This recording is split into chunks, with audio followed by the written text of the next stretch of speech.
ọlọ́run àpèdán 2019. ọlọ́run bàbá lọ́la ó sùn òkè sùn ààyè ló wá títí dòní.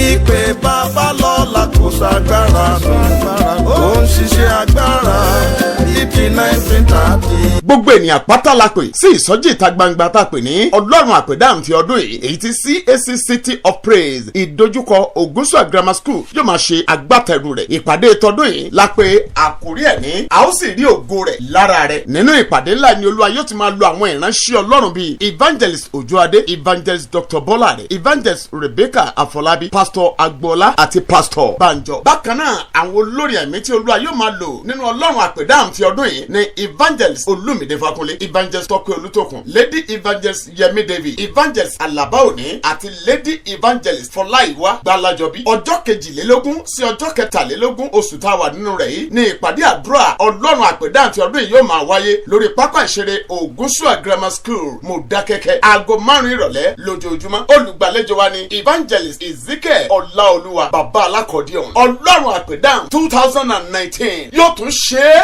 bíi ti ìgbàanì. ó ń ṣiṣẹ́ agbára ìdí 1930.